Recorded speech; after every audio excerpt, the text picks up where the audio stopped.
Hello friends, പുതിയൊരു വീഡിയോയിലേക്ക് എല്ലാം സ്വാഗതം. ഇന്ത്യ ഇംഗ്ലണ്ട് ആദ്യ ടെസ്റ്റിലെ ആദ്യ ദിവസത്തെ മത്സരം അവസാനിക്കുമ്പോൾ ഇന്ത്യ ശക്തമായ നിലയിൽ 359-3 എന്ന നിലയിലാണ് ഇന്ത്യ ആദ്യ ദിവസത്തെ മത്സരം അവസാനിപ്പിച്ചിട്ടുള്ളത്. ഇന്ത്യ ഇംഗ്ലണ്ടിൽ സ്വന്തമാക്കുന്ന ആദ്യ ദിവസത്തെ ഏറ്റവും വലിയ ടോട്ടലാണ് ഇന്ത്യ സ്വന്തമാക്കിയിട്ടുള്ളത്. ജയ്സ്വാളിൻ്റെയും നായകനായ ശുഭ്മാൻ ഗില്ലിൻ്റെയും സെഞ്ചുറിയാണ് ഇന്ത്യയെ ശക്തമായ നിലയിൽ എത്തിച്ചത്. ജയ്സ്വാൾ 101 റൺസ് നേടി. ശുഭ്മാൻ ഗിൽ നിലവിൽ 127 റൺസുമായി നോട്ട് ഔട്ടായിക്കൊണ്ട് ക്രീസിലുണ്ട്.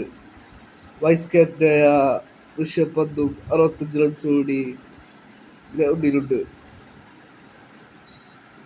KL രാഹുൽ 42 റൺസ് നേടി. അരങ്ങേറ്റ മത്സരം കളിച്ച സായ് സുദർശൻ ആദ്യ ഇന്നിംഗ്സിൽ ഡക്കടിച്ചു. രണ്ടാം ദിവസത്തെ കളിയിലേക്ക് നീങ്ങുമ്പോൾ ഇന്ത്യ മികച്ചൊരു ടോട്ടലിലായിരിക്കും ഇന്ത്യ ലക്ഷ്യമിടുക. 7 വിക്കറ്റ് ശേഷിക്കെ ഇന്ത്യ മികച്ചൊരു ടോട്ടലിന് വേണ്ടിയിട്ടായിരിക്കും ഇന്നത്തെ മത്സരത്തിന് ഇന്ത്യ തയ്യാറെടുക്കുക.